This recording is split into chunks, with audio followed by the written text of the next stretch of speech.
Un seul faux pas et toute votre chaîne peut être démonétisée, supprimée, ou vous pourriez même être poursuivi en justice. J'ai eu un client qui a reçu 3 avertissements et il a perdu sa chaîne. Il ne veut même pas vraiment récupérer sa chaîne. Il veut juste récupérer ses vidéos. Je continuais à avoir des vidéos bloquées. Je passais beaucoup de temps à travailler sur une vidéo de réaction ou sur une vidéo d'analyse, puis je la publiais et elle se faisait bloquer, et là je suis juste coincé. Je ne peux rien en faire.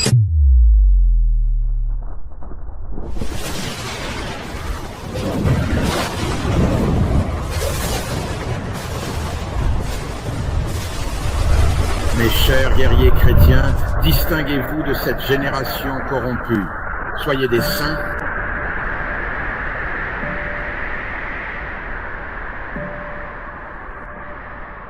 C'est cette liberté que je vous souhaite. La liberté face au péché. La liberté face à nos faiblesses. La liberté face à l'esclavage que le péché fait de nous tous. C'est cette liberté qui mérite qu'on meure pour elle. Connor me rappelle les paroles de Mel Gibson dans First and Two, dans son film Braveheart, récompensé aux Oscars, lorsqu'il s'adressa à son armée hétéroclite, et je vous le dis ce soir, je vois devant moi une armée d'hommes de mon pays, ici en défi à la tyrannie. Vous êtes venus vous battre en hommes libres, et vous êtes des hommes libres. Que ferez-vous sans la liberté? Allez-vous vous battre? Non, non. Oui, battez-vous. Vous pouvez mourir, fuir, et vous vivrez. Du moins pendant un certain temps. Mourant dans vos lits, dans de nombreuses années, auriez-vous été prêt à échanger toutes ces années, de ce jour à celui-là, pour une chance, une seule chance, de revenir ici et de dire à nos ennemis, vous pouvez prendre nos vies. Vous ne pourrez jamais prendre notre liberté. Chaque homme meurt. Mais tous ne vivent pas vraiment. Vous. Nous devons nous battre pour cette liberté authentique et vivre, mes amis. Combattez Dieu. Nous devons vivre et que l'Esprit Saint soit votre bouclier et le Christ votre épée. Puissiez-vous rejoindre Saint Michel et tous les anges pour défendre Dieu et renvoyer Lucifer et ses sbires droit en enfer, là où ils appartiennent.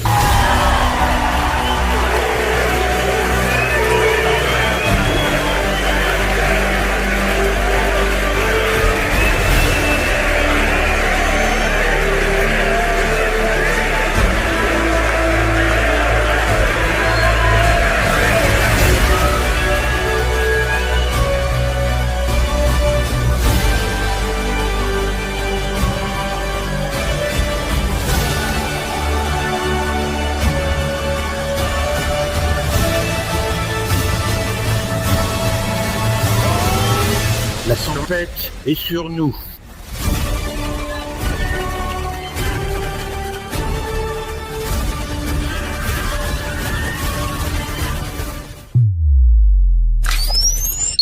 Nous ne sommes pas libres à cause de cette nouvelle censure sur les réseaux sociaux? Cela vous inquiète-t-il? Avez-vous été démonétisé ou vos affaires sont-elles coupées? J'ai eu RFK Jr. à l'antenne pendant 4 heures. Il avait été expulsé de toutes ses plateformes. Il a dit 1 million de choses. Démonétisé et censuré.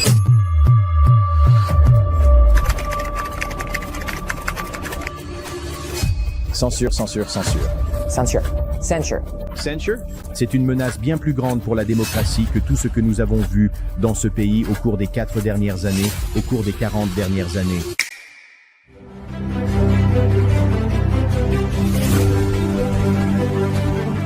Votre liberté d'expression est menacée comme jamais auparavant. Les géants des médias sociaux ont un pouvoir inégalé pour influencer le récit comme jamais auparavant. Alors, vous n'avez pas la liberté d'expression. Nous n'avons tout simplement pas de pays libre. C'est aussi simple que ça. Si ce droit le plus fondamental est autorisé à disparaître, alors le reste de nos droits et libertés s'effondrera comme des dominos. Un par un, ils tomberont. Quand vous êtes en guerre, et je veux dire que nous sommes dans une guerre idéologique, c'est le cas. Nous sommes à un point de bascule potentiel dans ce pays. Vous avez besoin de différents types de personnes, de différents bataillons. Et je comprends que certains veuillent travailler au sein des plateformes pour les changer. Mais le problème, c'est quand la plateforme ne vous permet plus de dire la vérité. N'importe laquelle d'entre elles. Donc n'importe lequel des grands sites de réseaux sociaux, vous avez le président des États-Unis, vous avez les programmes éducatifs universitaires ou les médias traditionnels, dans l'ordre. D'accord, qui détient le plus de pouvoir? Donc en numéro 1, il y avait les milliardaires, les plus riches, comme Bezos, Musk, des types comme ça. Ensuite, ce sont les gouvernements virtuels, Facebook, Twitter, YouTube, Google. Ensuite, il y a notre système éducatif, les universités. Ensuite, il y a le président des États-Unis et les médias traditionnels. Qui détient le plus de pouvoir aujourd'hui, selon vous? Je pense qu'en ce moment, qui a le plus de pouvoir pour contrôler le récit, c'est quoi? Sans aucun doute, c'est gouvernement virtuel. Je suis d'accord. Cher monsieur, paysan, une guerre fait rage. Pas une guerre avec des balles ou des bombes, mais avec des algorithmes et dans le silence. La censure sur les réseaux sociaux est devenue le tyran invisible de notre époque. Elle n'étouffe pas seulement la vérité, elle asphyxie l'âme même de notre République. Ce documentaire s'intitule « Cher Monsieur le Président » parce que nous devions vous atteindre de toute urgence. Par la grâce de Dieu, puisse ce message percer le rideau de fer numérique et parvenir entre les mains de l'homme qui sait se battre et qui sait gagner. Ainsi, je peux suivre ma conscience et ensuite je mourrai. Mais je peux mentir et je peux vivre. Et les gens feront n'importe quoi pour survivre. Ils survivront à n'importe quel prix. La question est la suivante. Quel est votre prix? Parce que si votre prix n'est pas votre vie, alors vous êtes à vendre. Cher Monsieur le Président n'a pas commencé comme un documentaire. Cela a commencé comme une lettre adressée au président Trump. Une lettre que je prévoyais d'enregistrer en audio en espérant qu'une ou les deux versions atterriraient sur son bureau. C'est tout. Puis quelque chose s'est passé lors d'une émission en direct un lundi avec notre co-animateur. L'idée a pris feu. Tout le monde a participé, tout le monde l'a ressenti. Ce n'était plus seulement une lettre, c'était une mission. Et cette mission s'est rapidement transformée en documentaire. Maintenant, laissez-moi être franc. Je n'ai jamais fait de documentaire de ma vie. C'était mon premier pire scénario possible. Je m'humilie à grande échelle. Je m'en fichais parce que l'échec n'a jamais fait partie des options. Je ne pense même pas en ces termes. Je ne suis pas faite comme ça. J'avance comme si j'avais déjà gagné. Alors j'ai commencé à contacter les plus grands podcasts que je connaisse et j'en connais pas mal. J'aimerais pouvoir vous dire qu'ils ont tous répondu présent. Ce n'est pas le cas. La plupart sont restés sur la touche. Peut-être qu'ils ne voulaient pas prendre de risque avec Mel Carmine, le nouveau venu dans le domaine du documentaire. Ou peut-être, juste peut-être, qu'il y avait un peu de jalousie dans l'air. Le charisme est une chose dangereuse dans les milieux où règne l'insécurité. Mais je n'en veux à personne. Je me bats même pour ceux qui m'ont ignoré. Grands podcasteurs, petits podcasteurs, peu importe. Je me bats pour eux tous. Parce que ce n'est pas une question de Mel Carmine. C'est une question de liberté d'expression. C'est une question de guerre contre la liberté d'expression. C'est pour ça que le film est gratuit. Nous ne faisons pas payer. Nous voulons que ça prenne pour que personne. Position d'utiliser un simple coup de stylo et tout est terminé. Un homme qui sait parfaitement comment diriger. Ce dont nous avons besoin, ce n'est pas d'un nouveau parchemin. Nous avons besoin d'une véritable application de la loi. Nous avons besoin d'un addendum au premier amendement pour les plateformes numériques. Un décret exécutif puissant avec une flexibilité de 1000% pour poursuivre tous les coupables. Tout simplement. Si une plateforme porte atteinte à la liberté d'expression, c'est un premier avertissement. Au deuxième avertissement, il s'expose à des amendes écrasantes. Et s'il ne se conforme toujours pas, qu'il soit remplacé. Les Trump connaissent beaucoup de programmeurs. Nous pouvons reprendre leur plateforme, rétablir l'équilibre, lever les taux de la censure et restaurer la liberté d'expression totale. Fini les ralentisseurs, fini les listes noires, fini les bâillons algorithmiques. Laissons la vérité s'exprimer. Parce que lorsque ce sera le cas, les médias traditionnels n'auront aucune chance. Ils seront comme un rat dans une cage face à King Kong. Maintenant, parlons de ce qui se cache au sous-sol. Nous savons qu'il y a une collusion potentielle, oui, peut-être de la part d'une toute petite partie du complexe militaro-industriel, des marionnettistes derrière des pantins comme Zuckerberg, Mohan et Mosseri. Si cela s'avère vrai et que nous découvrons que des factions de nos services de renseignement américains ont forcé ces PDG à réduire au silence les Américains, soyons clairs, c'est de la trahison. Vous savez quelle est la sanction. Vous n'avez pas besoin que je vous le dise explicitement. Mais sachez ceci, si c'est ce qui se passe, nous ne chuchoterons pas. Nous crierons fort, clairement, 117 fois par jour. Et les pantins, ils seront juste à côté de vous quand la justice viendra, face au mur. Permettez-moi de rappeler autre chose à l'élite technologique gâtée. L'Amérique n'est pas seulement un marché, c'est un privilège. Tout le monde veut en faire partie, parce que nous sommes toujours la nation la plus riche et la plus puissante de la Terre. Et vous, oligarques des réseaux sociaux, vous avez oublié qui est le patron. Vous vous en êtes sortis trop longtemps. Mais maintenant, nous avons Trump et j'espère que bientôt nous aurons aussi Eric Trump, en qui j'ai confiance pour être assez malin pour reprendre le flambeau. Et quand il le faudra, il pourra appeler le don pour demander conseil pendant que papa est sur le parcours de golf, en train de faire un bogey au trou numéro 17. Penses-tu que Joe Biden soit capable de faire ça? Je ne le pense vraiment pas. Mais ne vous y trompez pas, ça s'arrête maintenant. Je parle au nom de centaines de milliers, peut-être de millions de podcasteurs qui ont été réduits au silence shadowban et effacés numériquement. Ils veulent s'exprimer. Ils méritent de s'exprimer. Ce film devait être fait. Il n'y avait pas d'autre chemin. Oui, je connais les risques. Je sais dans quoi je m'engage. Mais je sais aussi ceci. Si nous ne gagnons pas, nous perdrons tout. Et si nous perdons, le communisme et le marxisme engloutiront ce pays plus vite qu'un shot de bourbon lors d'une bagarre de bar. Certains podcasteurs dorment encore, s'accrochant à leurs petites miettes de YouTube et Spotify. Ils pensent qu'ils sont en sécurité. Mais la vérité, c'est que lorsque la trappe s'ouvrira, ces miettes partiront avec elles. Ils ne voient pas l'avenir, mais nous, oui. Et nous sommes là pour arracher la muselière de la vérité une bonne fois pour toutes. C'est ici que nous tenons bon. C'est notre moment. Et cette fois, nous nous battons avec la Constitution dans une main et le micro dans l'autre. Je m'appelle Mel Carmine. Voici l'histoire d'une idée. Écrire une lettre au président, qui est devenu un documentaire à part entière. Continuez à écouter. Cela va devenir intéressant. La véritable guerre est ici avec les mondialistes. Soros, Obama, le Nouvel Ordre Mondial et BlackRock. Ils nous ont déclaré la guerre et nous acceptons le défi. Nous reprenons le pays! Amen. 1776. La réponse à 1984 est 1776. 1776! Tout a commencé ici. 1776. 1776! 1776. Donc, l'essentiel est le suivant. Est-ce que je demande à Donald J. Trump de changer la Constitution ou le premier amendement? Oui, car il était impossible pour nos pères fondateurs de prévoir une telle avancée technologique. La Constitution, bien qu'elle ait été brillamment rédigée, n'est pas parfaite. Le premier amendement doit être mis à jour, inscrit dans une loi applicable et soutenu par une déclaration des droits inébranlables pour garantir qu'il ne soit plus jamais altéré, renforçant ainsi ce nouveau premier amendement amélioré. Aux États-Unis d'Amérique, la terre de la liberté est le foyer des braves, où l'encre de la Constitution a coulé avec la promesse de la liberté et où le premier amendement consacre le droit de s'exprimer, il rôde une ombre, une force subtile mais sinistre qui menace les fondements mêmes de notre République.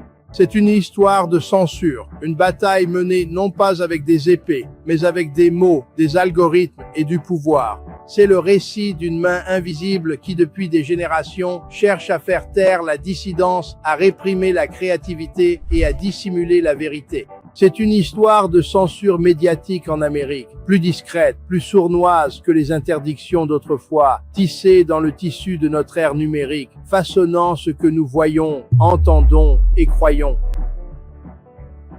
Un monde sans censure signifierait que nous pourrions librement révéler la vérité sur les élections et, bien sûr, sur le trafic d'enfants.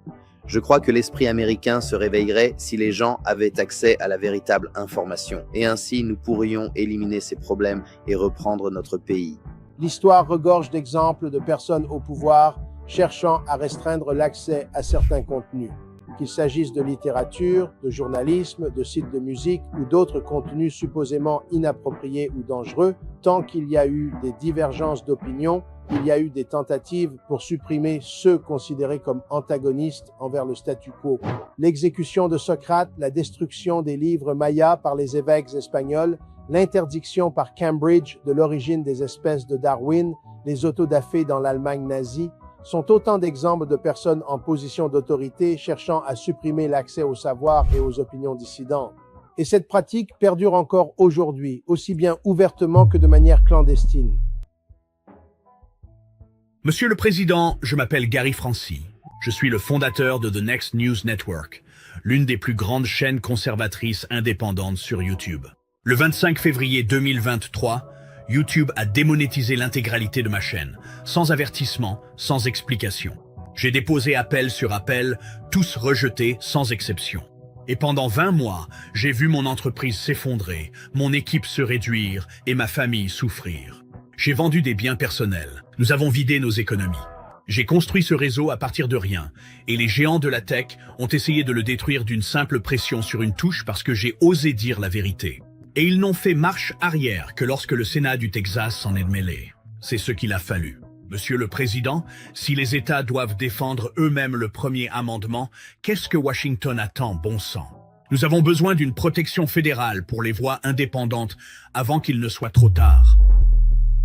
Cher Monsieur le Président, ici Joe Rosati de TruthStream, et cet enregistrement représente ce que cela a été de faire entendre notre message au monde. Nos chaînes ont été supprimées de presque toutes les formes de réseaux sociaux. Nous avons compris, lorsque vous avez prononcé le terme « fake news », que vous prépariez quelque chose de différent. Nous sommes honorés de contribuer à ce documentaire sur la censure, car nous l'avons vécu ces dernières années. J'ai également vu des clips musicaux supprimés, ce qui équivaut à un vol de revenus. Si l'on vous demandait de citer un exemple de censure moderne, le premier qui vous viendrait probablement à l'esprit serait la forte curation d'Internet en Chine. Selon la plupart des experts, la censure en Chine est la plus sophistiquée et la plus complète au monde, avec des restrictions sévères imposées aussi bien à la publication qu'à l'accès à certains contenus. Le gouvernement chinois surveille et contrôle strictement l'activité sur Internet, et il supprime rapidement tout contenu jugé répréhensible. Cette tendance a valu à leur politique le surnom de « Grande muraille électronique de Chine ». Mais la Chine n'est pas le seul pays à pratiquer la suppression d'informations. En réalité, la plupart des gouvernements pratiquent une forme de censure sur Internet dans leurs pays respectifs. Qu'est-ce que la censure? Avant d'aller plus loin, comprenons d'abord de manière générale ce qu'est la censure et ce qu'elle implique. Commençons par définir la censure. Qu'est-ce que c'est? De façon générale, la censure se produit lorsque des individus, des groupes ou des responsables gouvernementaux décident que certaines images, informations ou idées sont tellement répréhensibles que personne ne devrait y avoir accès. Ce contenu jugé offensant peut se trouver dans des livres, des magazines, des films, des vidéos ou des œuvres d'art. Les censeurs réussissent lorsque les documents sont modifiés, restreints à certains publics ou retirés de l'accès du public, que cet accès se fasse dans une bibliothèque, une école, une librairie, une galerie d'art ou toute autre institution. Vous avez peut-être une idée en tête de qui pourrait tenter de censurer, mais les personnes qui essayent de censurer des contenus viennent de milieux très variés et ont des points de vue très différents.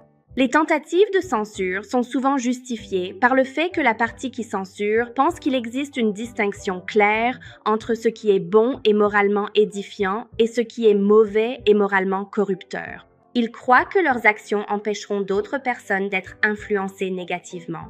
Mais pouvez-vous penser à un exemple où les choses étaient vraiment aussi simples et tranchées? On peut avancer des arguments pour ou contre la valeur de n'importe quel média, et il est peu probable qu'il existe quoi que ce soit sur lequel 100% des gens seraient d'accord pour dire que c'est 100% bon ou mauvais.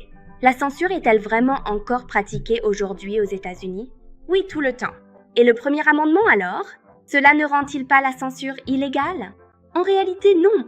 Le premier amendement stipule que le Congrès ne peut pas adopter de loi qui limite la liberté d'expression. De nombreuses décisions de la Cour suprême ont établi que la censure gouvernementale constitue une violation du premier amendement, mais aussi que toute forme de discours n'est pas considérée comme une liberté d'expression.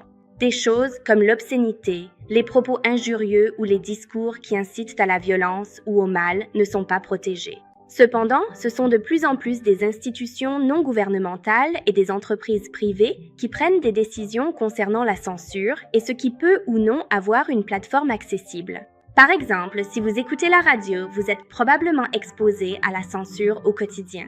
De nombreuses stations de radio commerciales diffusent des versions éditées de chansons qui retirent les gros mots, ainsi que les références au sexe ou à la drogue. Fin 2018, le réseau social Tumblr a interdit tout contenu pour adultes. En tant qu'entreprise privée, ils peuvent décider de ce que leur plateforme autorise, mais leur politique a tout de même conduit à une censure généralisée. Et cette transition a montré à quel point il est difficile de faire respecter une interdiction aussi large et difficile à définir, puisque certains exemples de contenu que Tumblr considérait comme autorisés ont été masqués après que son système de filtrage les a automatiquement signalés comme étant pour adultes. Cher Monsieur le Président, je m'appelle Alisa Valentino, connue sous le nom d'Alisa V. Aujourd'hui, je vous implore d'aider à mettre fin à la censure qui a commencé en 2020 et qui continue de réduire au silence des voix indépendantes comme la mienne. Les lanceurs de vérité et les podcasteurs des nouveaux médias méritent d'être entendus. Merci et que Dieu vous bénisse. Qui promettent la liberté, la peur des idées jugées indésirables a depuis longtemps conduit à la répression des voix qui osaient défier le statu quo. De la paranoïa de la guerre froide dans les années 1950 aux troubles sociaux des années 1960 jusqu'à l'ère d'Internet aujourd'hui, la lutte pour la liberté d'expression a été constante. Des livres ont été interdits, des films supprimés et de la musique censurée, tout cela au nom de la protection de la morale publique. Citizen Kane d'Orson Welles a été visé pour sa représentation de la corruption, Les raisins de la colère pour son réalisme cru et Orange Mécanique pour sa description brute de la violence. Ces œuvres d'art étaient jugées trop réalistes, trop subversives, trop dérangeantes. Elles ont prouvé une vérité simple. L'art révèle souvent des réalités qui dérangent les puissants et la vérité n'est pas toujours la bienvenue. Mais qui décide de ce qui est acceptable ? Que se passe-t-il lorsque ceux qui détiennent le pouvoir qualifient vos paroles de dangereuses, vos pensées de trop radicales, votre vérité de menace ? La bataille a évolué. Autrefois, la censure relevait du gouvernement avec sa machine de propagande du Pentagone et les pouvoirs réglementaires de la FCC. Aujourd'hui, les censeurs sont principalement des entreprises privées, ce qui est une réalité importante. Notre premier amendement est attaqué, non seulement par les géants de la tech, mais aussi par des agences gouvernementales qui complotent à huis clos. Des voix sont réduites au silence, des plateformes sont fermées et la dissidence est qualifiée de désinformation. Ce n'est pas la liberté, c'est la tyrannie déguisée en algorithme. Monsieur le Président, je m'appelle Trenas Evans et je tiens à vous remercier pour les pardons courageux du 6 janvier. Ceux qui ont été touchés par cela, mes 1600 compatriotes américains et moi-même, qui avons été détruits par la brutalité des sbires de l'administration Biden, du FBI dévoyé et d'un ministère de la Justice qui voulait persécuter, non pas poursuivre, pour anéantir les chrétiens, les conservateurs et tous ceux qui osaient dénoncer une élection volée. Cela faisait partie du complexe industriel de la censure qui opère aux États-Unis, car ils ont un objectif à servir. Et cela est incompatible avec ce que nous, le peuple, devrions avoir comme liberté d'expression garantie par notre premier amendement. Merci de continuer à lutter contre cela et de donner la parole au peuple américain. Il faut le faire et il faut le faire avec courage. Et vous êtes l'homme de la situation, monsieur. C'est nous qui vous avons mis à cette place. Il est temps de brûler les navires. Il n'y a plus de retour en arrière possible. Nous devons aller de l'avant. Des actions audacieuses et courageuses, monsieur. Continuez comme ça. Les géants de la tech comme Facebook, Google, YouTube et Twitter qui détiennent les clés du monde numérique. Aujourd'hui, nous avons une corpocratie dirigée par une oligarchie qui contrôle l'Amérique et le monde. Nous avons un congrès à parti unique qui reste les bras croisés pendant que la corpocratie viole tous les droits constitutionnels du peuple américain par la censure et d'autres moyens, jusqu'à la suppression de plateformes, tout cela pour avoir dit la vérité et avoir été exact. Pendant ce temps, le Congrès et les politiciens prônent encore plus de censure. Il est temps que cela cesse et que ces politiciens et ces entreprises soient tenus responsables de leur trahison envers le peuple américain. Monsieur le Président, il est temps que vous interveniez et que vous agissiez. La révélation par le sénateur Josh Hawley de la collaboration présumée de Meta et Google dans la censure, notamment lors de l'audition du Sénat d'avril 2025 avec Sarah Wynne Williams, offre un exemple frappant du potentiel des géants de la tech à contrôler l'opinion publique. Le témoignage du lanceur d'alerte sur les liens de Meta avec le PCC, combiné aux accusations plus larges de Hawley concernant la censure liée aux élections, dresse un tableau inquiétant du pouvoir des entreprises sapant la liberté d'expression et l'intégrité démocratique. Bien que les preuves nécessitent une corroboration supplémentaire et que certaines allégations manquent de précision, ces accusations soulignent l'urgence de mettre en place une surveillance des pratiques de modération de contenu des géants de la tech. Alors que le débat public se déroule de plus en plus sur les plateformes numériques, il est essentiel de garantir que ces espaces restent ouverts et transparents afin de préserver la promesse démocratique de la liberté d'expression. Les efforts de Hawley, bien que polarisants, ont suscité une conversation nécessaire sur l'équilibre entre l'influence des entreprises et les droits individuels à l'ère numérique. Regardons ici quelque chose que Facebook, Meta, peu importe, quelque chose qu'ils ont déclaré. Mark Zuckerberg, en particulier, a déclaré « Il a été rapporté en 2001-2021, des hauts responsables de l'administration Biden, y compris la Maison-Blanche, ont à plusieurs reprises fait pression sur nos... » C'est Zuckerberg qui parle.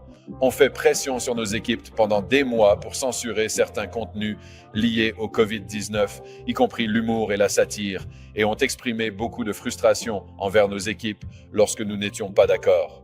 En fin de compte, c'était à nous de décider si nous devions ou non retirer le contenu.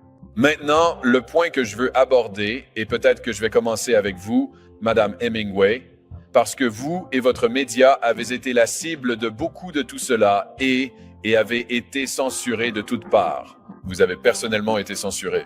Ne pensez-vous pas que Facebook doit être tenu responsable de son rôle dans tout cela? Je veux dire, donc Facebook, Mark Zuckerberg dit « Oh, vous savez, mince, ils ont été tellement méchants avec nous, les gens de Biden, ils nous ont menacés. » Et ils l'ont fait, Biden l'a fait. Est-ce que c'était anticonstitutionnel? Je pense que oui. C'est pourquoi cette affaire devant la Cour suprême dont nous avons parlé aujourd'hui, l'affaire du Missouri, est tellement importante. Mais n'est-il pas également vrai que, comme Zuckerberg lui-même le dit dans sa déclaration, c'était leur décision, ils en assument la responsabilité, et en vérité, Facebook et d'autres ont une habitude de censurer bien avant cela. L'affaire de l'ordinateur portable de Hunter Biden, ils l'ont censuré avec joie et de leur propre chef. Ils ont été des participants enthousiastes à cette campagne de censure. Êtes-vous d'accord avec cela, Madame Hemingway? Oui. Mark Zuckerberg, qui a dépensé près de 450 millions de dollars lors de l'élection de 2020 pour en contrôler le résultat, a récemment fait quelques petites choses comme dire « Oh, j'ai été un peu poussé à faire cette censure » ou « Oh, je vais donner 1 million de dollars au comité d'investiture », comme si cela compensait en quoi que ce soit la campagne de censure à laquelle il a participé, campagne qui valait probablement encore plus que l'argent qu'il a donné à l'élection pour censurer et faire taire des voix comme la mienne et celle de ma publication, parce que nous avons exprimé des opinions sur toutes sortes de sujets qui allaient à l'encontre de ce qu'il voulait. Que ce soit l'agenda trans-radical, la manière dont les élections organisées, la façon de répondre à la pandémie de Covid, tous sujets sur lesquels, dans une société libre, on devrait pouvoir débattre. Et il a travaillé très dur, il a essayé très difficile d'empêcher que cela se produise. Donc, je trouve ces déclarations plutôt intéressantes, mais elles ne traitent absolument pas de l'agence qu'il avait dans cette affaire, ni du pouvoir qu'il détient en tant que dirigeant de Facebook. Oui, je suis content que tu aies utilisé le mot « pouvoir » parce que c'est un élément central de cette histoire, n'est-ce pas? Des entreprises comme Facebook, Meta, possèdent un pouvoir structurel immense que Mark Zuckerberg a accumulé. Pour appuyer ton propos, il a dépensé des milliards de dollars pour l'amasser. Il a œuvré à détruire les concurrents qui pourraient remettre en cause ce pouvoir, le défier d'une manière ou d'une autre. Il a utilisé ce pouvoir pour étouffer la concurrence. Il s'en est servi pour faire taire les opinions qui ne lui plaisent pas. C'est un exemple typique de ce qui se passe lorsqu'un monopole ayant un agenda politique, dans ce cas précis, un agenda politique très tranché depuis des années, utilise ce monopole pour tenter de contrôler d'autres concurrents et aussi pour essayer de contrôler l'information qui parvient au peuple américain. Est-ce que j'ai bien compris, selon vous? Oui, et le système politique lui-même, qui avait auparavant été si favorable à lui, ainsi qu'au travail qu'il a accompli pour faire taire, encore une fois, non seulement dans la sphère politique, dans le domaine électoral, mais aussi ses voix journalistiques qui s'opposaient à ses objectifs politiques privilégiés.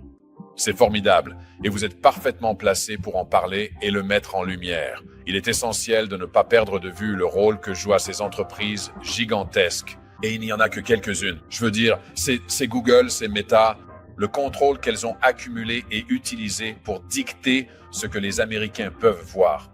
Nous savons, dans le cas de Google, qu'il a manipulé ses résultats de recherche pour influencer les électeurs indépendants et faire pencher les élections depuis des années.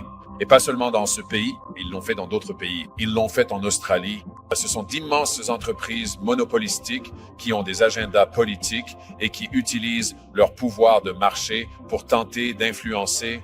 En fait, ce n'est pas assez fort comme terme pour tenter de contrôler les résultats et notre système politique. C'est un problème. Et je dirais simplement que tant que nous ne traiterons pas leur pouvoir, ce problème va persister. Merci à tous d'être ici. Monsieur le Président, merci d'avoir organisé cette excellente audition.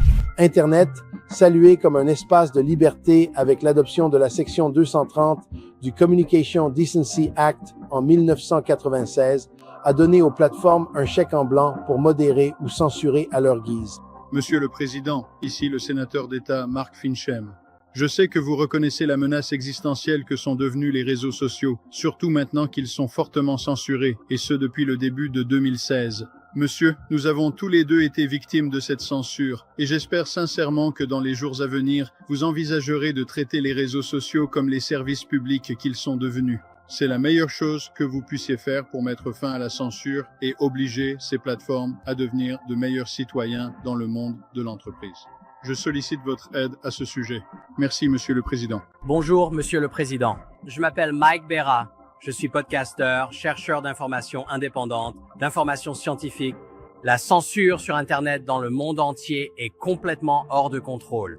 C'est tellement hors de contrôle que, vraiment, il faut absolument agir. La réalité, c'est que toute personne ayant une opinion différente, toute personne qui détient des informations contraires à l'orthodoxie établie par les médias, les juges et les politiciens n'a aucune voix. Les choses vont un peu mieux qu'il y a quelques années, mais nous n'avons pas de voix. Nous sommes étouffés. Aujourd'hui, cette information est supprimée. On n'a pas le droit de faire passer le message. Et ceux d'entre nous qui essaient réellement de dire la vérité, simplement, n'en ont pas du tout le droit. Cher Président Trump, je m'appelle Jim Gale. Je suis le fondateur et PDG de Food Forest Abundance et OriginsReclaimed.org et nous aimons mettre en lumière les solutions à l'extinction massive, à la déforestation, au cancer, au diabète, aux maladies cardiaques, à la tyrannie et à la guerre. Et nous sommes censurés. Arrête ça, mon frère. Cher Président Trump, il faut que cela cesse, cette censure, et je peux vous dire que les survivants de l'USS Liberty en savent plus sur la censure que la plupart des gens. Nous avons été censurés toute notre vie. Alors, à vous, Monsieur le Président, gardez l'Amérique forte, gardez notre République forte en disant la vérité sur ce qui est arrivé à l'USS Liberty. Nous ne pouvons plus tolérer la censure, monsieur. S'il vous plaît, faites-le pour l'Amérique. L'Amérique mérite la vérité. La République doit rester unie comme une seule. Que Dieu bénisse l'Amérique. Ces entreprises décident désormais quelles voix atteignent le public et lesquelles sont enfouies sous des filtres algorithmiques. La censure continue toujours.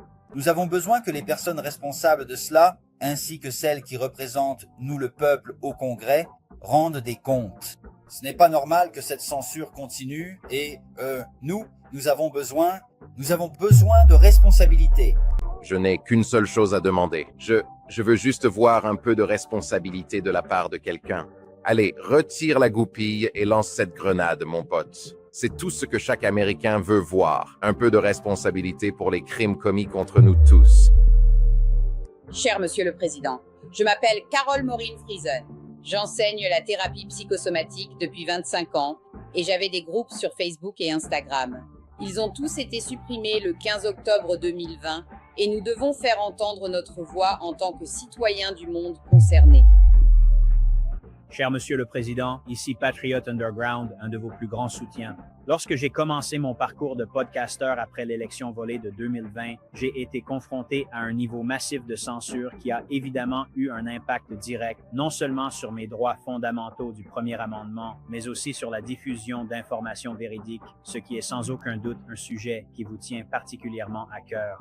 Aujourd'hui, je vous demande donc d'agir pour mettre enfin fin à la censure sur les réseaux sociaux et je vous remercie pour tout ce que vous avez fait pour notre pays extraordinaire. Que Dieu vous bénisse, monsieur. Et la situation est devenue vraiment mauvaise ici sur YouTube cette dernière semaine. Je veux dire, ce n'était jamais génial, mais maintenant, ils ont complètement perdu la tête. Sur les 5 derniers épisodes que nous avons réalisés, 3 ont été démonétisés et ou soumis à une restriction d'âge. D'abord, cet épisode sur la lutte pour savoir qui a le contrôle sur les enfants, les parents ou l'État. YouTube l'a démonétisé. Aucun recours. Pourquoi? Eh bien, la raison qu'ils m'ont donnée, c'est que la miniature représentait des abus sur enfants ou des abus sexuels. Maintenant, cela m'offense, parce que cette image est basée sur cette photo réelle de l'Associated Press. Ceci représenterait des abus sur enfants ou des abus sexuels. Qu'est-ce que YouTube insinue à propos de notre président bien-aimé? Je tiens à vous informer, YouTube, que le New York Times a mené une enquête et n'a trouvé aucun schéma d'inconduite sexuelle de la part de Biden, à part des câlins, des baisers et des contacts physiques qui, selon des femmes, les avaient mises mal à l'aise. Donc, suggérer que cette image montre d'une quelconque manière Biden en train d'abuser d'une fille est ridicule.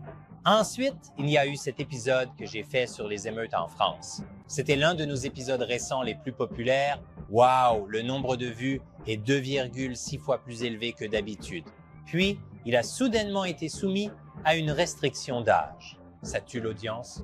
Vous pouvez voir exactement à quel moment cela s'est produit quand le nombre de vues s'est aplati. En gros, si vous n'êtes pas connecté à YouTube, vous ne pouvez pas le regarder. Et si vous l'êtes, vous devez cliquer sur cet écran d'autorisation. Mais l'épisode ne montrait pas d'images choquantes ou violentes, à moins que vous ne comptiez les bâtiments en feu. Et si c'est le cas, comment couvrir une émeute? Comme ça, des émeutes ont éclaté dans tout le pays. Ou peut-être comme ça. Tout cela s'est déjà produit auparavant. J'ai l'habitude d'être censuré par YouTube. Mais cette fois, YouTube est allé trop loin. Même au-delà du trop loin, parce que maintenant, YouTube vous censure, vous. Les Twitter Files ont révélé que des organismes gouvernementaux comme le FBI ont travaillé en étroite collaboration avec les géants des réseaux sociaux, Meta et Twitter, pour censurer un article du New York Post qui présentait des allégations concernant le contenu de l'ordinateur portable de Hunter Biden. L'article a été qualifié de désinformation et les liens pour le partager ont été bloqués. Je suis d'accord. Je pense que l'affaire de l'ordinateur portable de Hunter Biden est vraiment tellement emblématique de tous les problèmes que nous avons eus avec la presse ces dernières années, qui ont peut-être commencé avec l'élection de Donald Trump en 2016, ce qui a choqué le système médiatique parce qu'il ne connaissait personne qui aurait pu voter pour Donald Trump. Mais cela s'est poursuivi avec ce que nous avons vu depuis, ce que, selon moi, l'affaire de l'ordinateur portable de Hunter Biden a révélé, à savoir une forme d'activisme anti-liberté d'expression dans la presse. Nous l'avons vu avec le Covid. Nous l'avons vu avec l'affaire de l'ordinateur portable, cette idée que ce genre d'information est trop toxique pour même être abordée. C'est potentiellement de la mésinformation ou de la désinformation, donc il faut la cacher aux yeux du public. Et nous l'avons vu dans la manière dont les plateformes technologiques ont collaboré avec les agences de renseignement ici en Amérique pour organiser une sorte de collusion visant à supprimer et à faire taire ces informations. Mais ensuite, les médias s'y sont joints aussi, car ils ont refusé de dénoncer ces plateformes technologiques qui censurent le New York Post, qui ont empêché de partager ce lien. Et je crois que cela a vraiment marqué le début d'une nouvelle ère, une forme de suppression et de dérive médiatique encore plus dangereuse. Ils nous ont donné une nouvelle étiquette brillante pour la censure, la vérification des faits. C'est un terme orwellien déguisé pour nous faire sentir en sécurité, alors que des voix précieuses sont réduites au silence au nom de l'insécurité et du mensonge. Mais qui sont ces gardiens? Et que se passe-t-il lorsque la vérité ne... Narration soigneusement élaborée. Cher monsieur le Président, je m'appelle Michelle Skjo et je suis une enseignante retraitée. Je souhaite vous faire part de l'impact négatif de la censure sur nos enfants.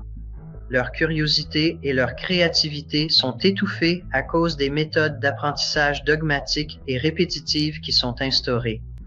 Je tiens à vous remercier pour tout ce que vous faites pour nous, le peuple. C'est une quantité insensée de censure qui nous a menés à ce point. Nous en sommes arrivés à un point où, vous savez, la plupart de la nouvelle génération ne sait même plus ce qu'est un homme ou une femme. Vous savez, 10% des jeunes enfants sont sur OnlyFans. Vous voyez toutes ces absurdités qui ont en quelque sorte poussé notre jeunesse dans cette mentalité woke. C'est ça la censure. Alors, ce que je veux dire par ce message, Président Trump, c'est que je vous supplie de faire tout ce qui est en votre pouvoir pour interdire la censure aux États-Unis d'Amérique pour toujours.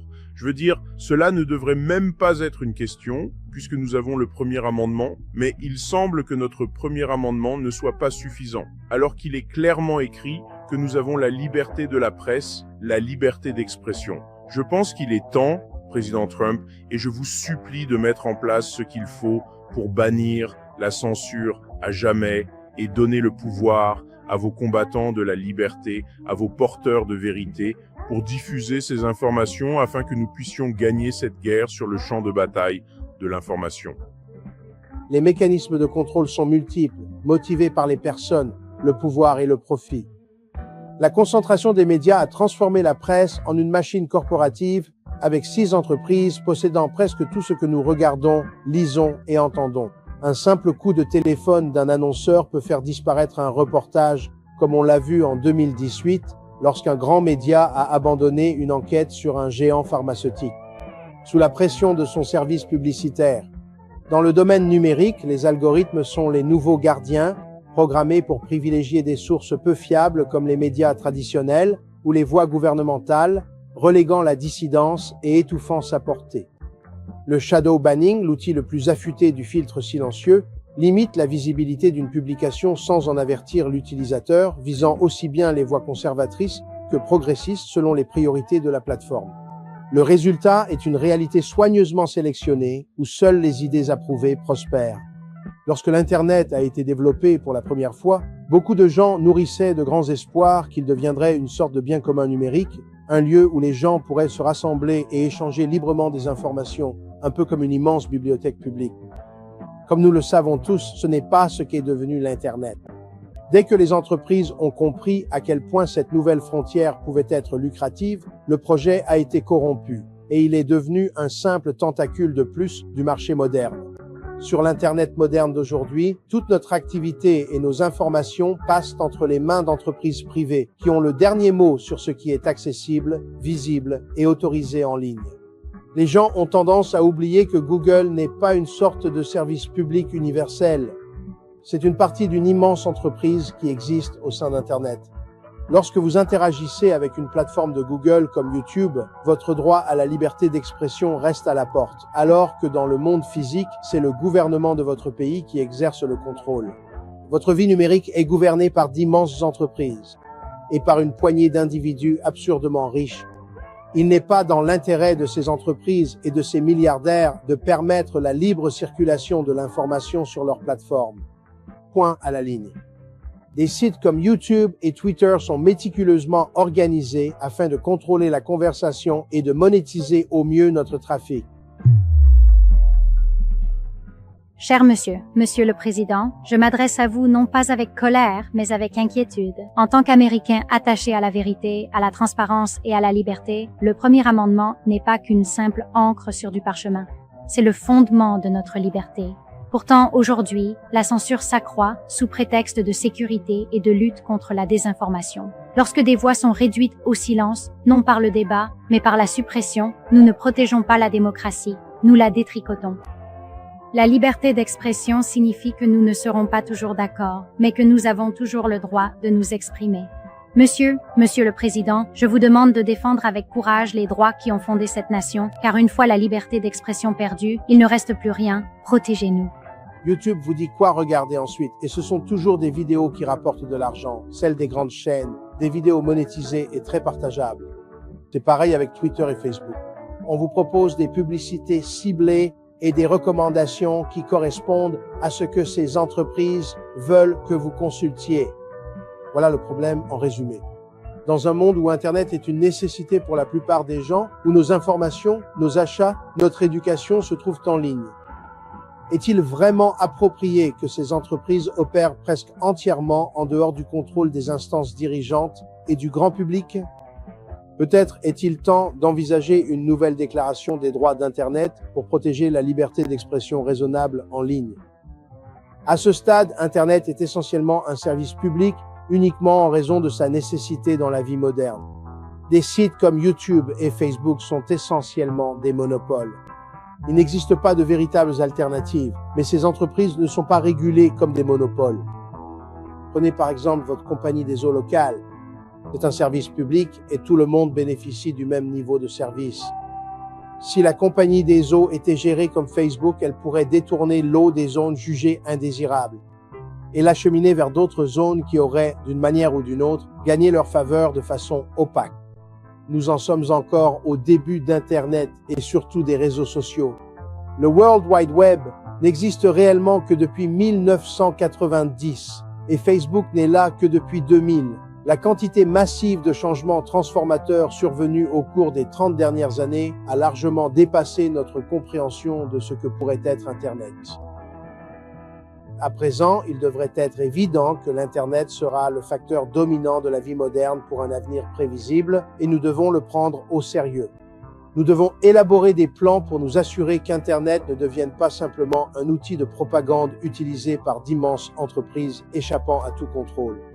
Que cela signifie transformer Internet en service public ou créer une toute nouvelle alternative monétisée à l'Internet des entreprises, la question reste ouverte.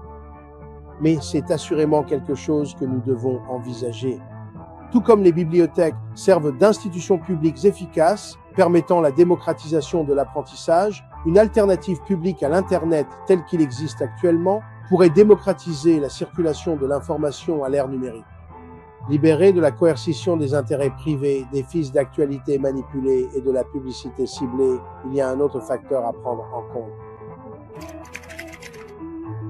Alors que les entreprises valant plusieurs milliards de dollars sont le principal moteur de la curation et de la censure d'Internet aux États-Unis, beaucoup de ces sociétés ont des contrats lucratifs avec des agences gouvernementales, y compris la CIA. Il arrive parfois qu'il y ait de véritables cas de censure gouvernementale aux États-Unis. Ils ont tout ce qu'il faut là au sein de la communauté de recherche. Ils peuvent mobiliser un expert en technologie, quelque chose qui appartient encore au futur, et le développer au sein du système DARPA, ce qui coûterait 10 fois plus cher à quelqu'un dans le secteur privé. À la fin de ces 5 années, en 2004, tous deux franchissant les 8 chiffres qui représentent cette mentalité occulte et rituelle que ces gens possèdent, ce qui s'est passé, c'est qu'ils ont mis fin au projet LifeLog chez DARPA, un projet militaire qui étudiait les communications sur les réseaux sociaux des gens, non seulement en Amérique, mais dans le monde entier, sous prétexte qu'il fallait garder le contrôle des conversations à travers le monde depuis cet endroit ici, aux États-Unis. D'accord? Le 4 février 2004 à midi, Facebook est créé. Maintenant, l'histoire raconte que Zuckerberg a créé cela à Harvard et que tous les autres sont venus et ont fait leur part. Au final, ce qui se passe, c'est que ce n'est pas lui qui l'a fait. Cela a coûté un demi-milliard de dollars. Il est censé être là-bas, étudiant à Harvard avec quelques autres copains, en train de créer cette plateforme de médias sociaux. Ensuite, il y a autre chose. Zuckerberg, quand il crée ce truc, dès le premier jour, il y a de l'argent dedans. Et ce n'est pas une petite somme. D'où vient cet argent? Ils obtiennent des contrats en coulisses pour le développement des réseaux sociaux, l'exploration de données, la cartographie des personnes et des communications au sein des réseaux sociaux. Facebook, dès le premier jour, gagne de l'argent parce qu'il a des contrats gouvernementaux de surveillance. Vous voyez, mais ce n'est pas qu'une seule chose. Quand la DARPA s'est penchée sur tout ce domaine, sur tout ce qui s'y rapportait, ils examinaient aussi d'autres plateformes. Donc la question est, que se passe-t-il réellement en coulisses chez YouTube? Quelle est la véritable histoire de YouTube? Quelles installations utilise-t-il? Qu'y a-t-il sous les installations en surface que tout le monde voit où il semble ne rien se passer? Qu'y avait-il sous ces étages et dans ces lieux qu'ils ont miraculeusement réussi à acheter? Qui obtient, et d'ailleurs, la façon dont ces moteurs de données, ces moteurs de recherche fonctionnent, dont les systèmes de communication fonctionnent, ils doivent pouvoir intervenir, mettre certaines personnes en avant, en gonfler d'autres, en atténuer d'autres, et faire fonctionner les algorithmes d'une certaine manière, et c'est exactement ce qui se passe. Donc maintenant, nous avons cette question. Quand on cherche à savoir qui étouffe la conversation et affecte notre droit à la liberté d'expression dans ces voies soi-disant ouvertes mais dans certaines limites, que s'est-il passé avec Sur les réseaux sociaux, on disait que c'était censé être privé, donc il n'y avait pas de contrôle des médias, par exemple de la part de la FCC pour gérer ses communications, et donc ils pouvaient faire ce qu'ils voulaient. Alors voici la question que j'ai pour votre public. Quand Facebook contrôle ce que vous avez à dire, est-ce vraiment Facebook ou bien quelqu'un dans l'ombre? Qui avait l'autorité? Y a-t-il eu une audition au Congrès? Était-ce le président? Était-ce un groupe de communication? Était-ce un groupe occulte, une société secrète avec des poignées de main secrètes? Un gouvernement de l'ombre? Qui avait l'autorité de donner à Mark Zuckerberg quelque chose qui a coûté aux contribuables américains au strict minimum $1,5 milliard? La CIA et le complexe militaro-industriel mènent depuis longtemps une sorte de campagne psychologique pour fabriquer le consentement au sein du public américain. Le département de la guerre est devenu le département de la défense. Chaque action des États-Unis à l'étranger est faite au nom de la sécurité nationale, même lorsque nous nous immisçons dans de petits pays qui ne pourraient jamais nous nuire, même s'ils le voulaient. Aujourd'hui, nous faisons face à un tout autre type de guerre, non pas avec des chars, mais avec des algorithmes. Les géants des réseaux sociaux, imprégnés de sous-entendus marxistes, sont devenus les gardiens de la pensée, censurant les voix mêmes qui cherchent à rétablir la raison et la souveraineté. Monsieur le Président, nous sommes la nouvelle norme, les podcasteurs, les porteurs de vérité et les crieurs publics numériques. Si vous croyez vraiment que la plume est plus puissante que l'épée, c'est maintenant qu'il faut l'utiliser. Rédigez le décret exécutif qui rétablira l'équité et protégera le premier amendement de la poigne de fer des géants de la tech. Nous sommes prêts. Nos micros sont ouverts. Ne nous laissez simplement pas en sourdine. Respectueusement, Laura Eisenhower. La censure ne consiste pas simplement à restreindre l'accès à des contenus critiques envers le statu quo. Elle consiste aussi à promouvoir des contenus conçus pour renforcer ce statu quo, fabriquer un sentiment de patriotisme, d'exceptionnalisme américain et de peur de l'inconnu. Nous devons être conscients de l'influence qu'exercent les pouvoirs en place sur les contenus que nous consommons en ligne et que ces pouvoirs ne se limitent pas aux agences gouvernementales, mais aussi de puissantes entreprises qui profitent de la nature belliqueuse de notre pays. Cher monsieur le Président, vous savez que les grandes entreprises technologiques vous mentent lorsqu'elles affirment ne pas pratiquer la censure. Elles continuent bel et bien de censurer les chrétiens et les conservateurs comme moi, qui avions les vidéos de Trump les plus regardées en 2015.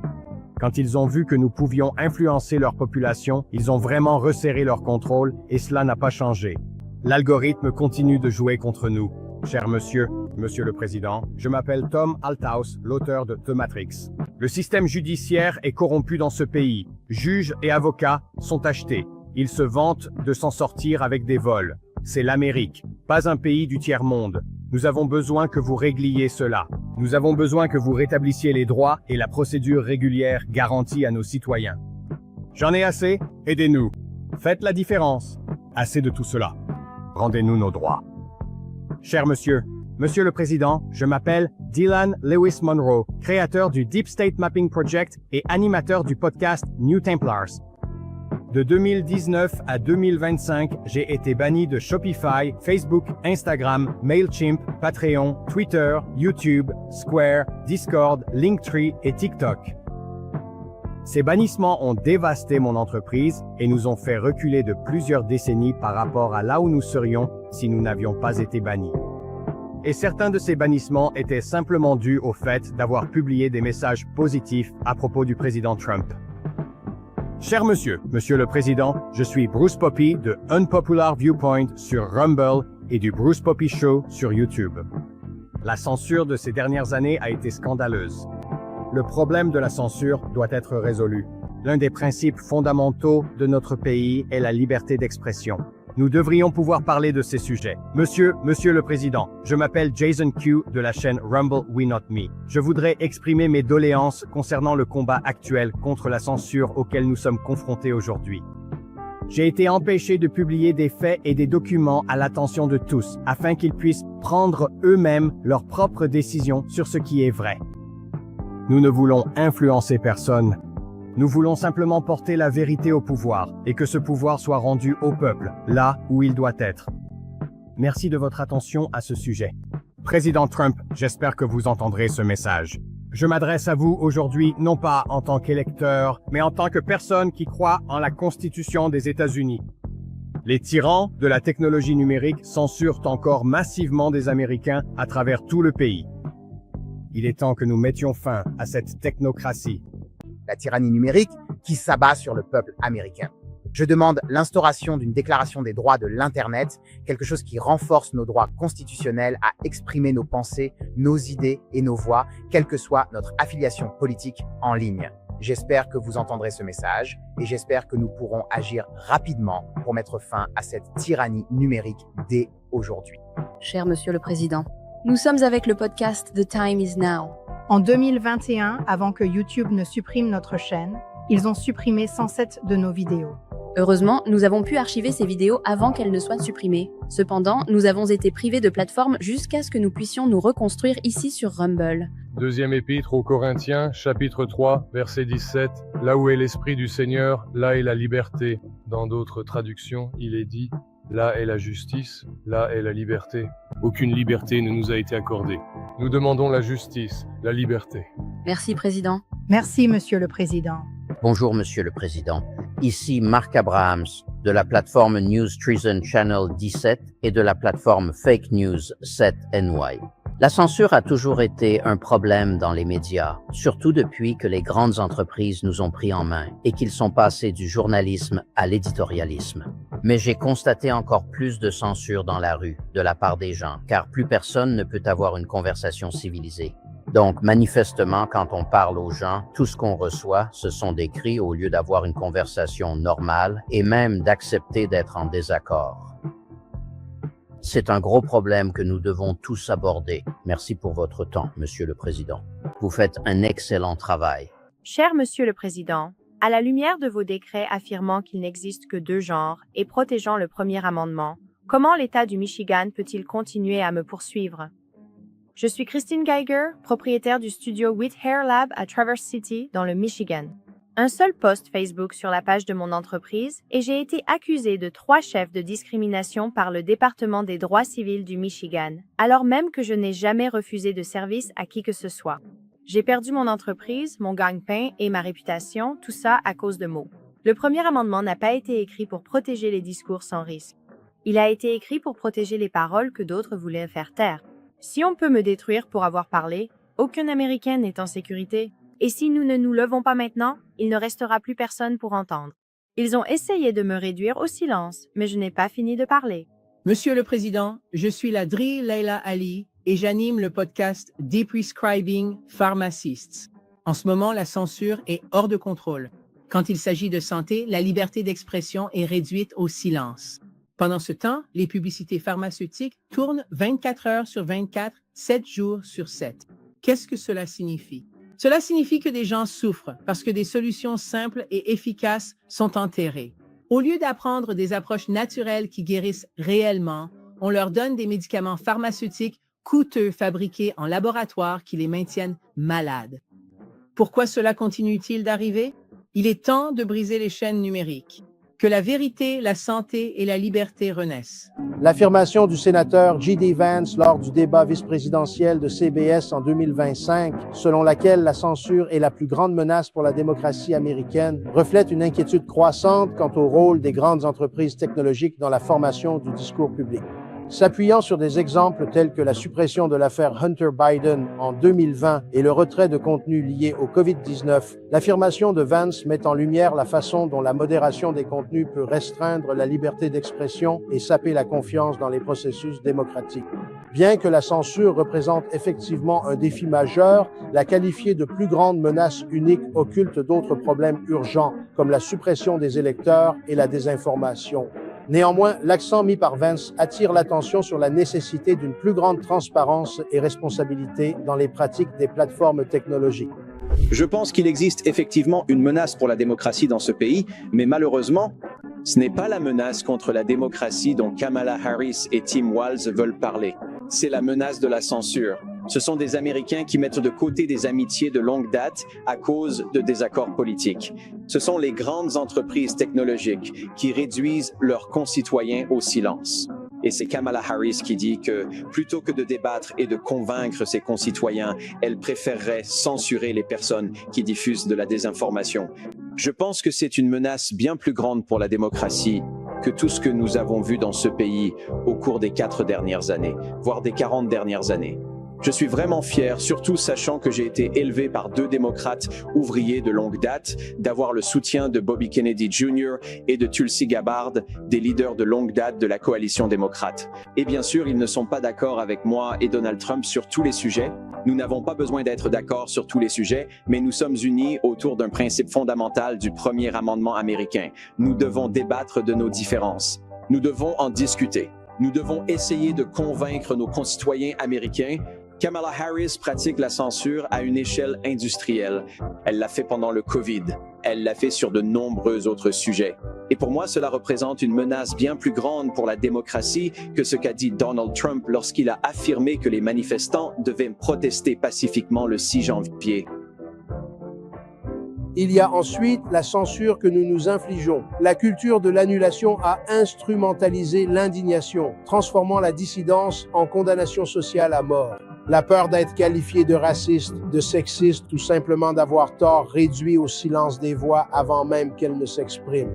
Les médias amplifient ce désaccord en le présentant comme un danger, rétrécissant la fenêtre d'Overton, c'est-à-dire l'éventail des idées dont nous sommes autorisés à discuter. Les enseignants évitent les sujets difficiles, les écrivains s'autocensurent et la société se conforme dans un monde où la sécurité semble plus précieuse que la vérité. Cet effet paralysant se propage. Les conséquences de cette censure sont profondes. Il ne s'agit pas seulement de limiter la liberté d'expression. Il s'agit de manipuler l'opinion publique, d'influencer les élections et de saper la République elle-même.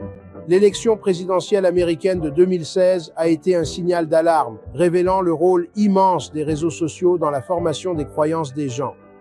En 2020, les allégations de fraude électorale, vraies ou fausses, ont été enterrées ou interdites comme désinformation avant même que les faits ne soient vérifiés. Les plateformes affirmaient protéger la République, mais pour beaucoup, cela ressemblait plus à du contrôle qu'à de la clarté, sapant la confiance des gardiens de l'information.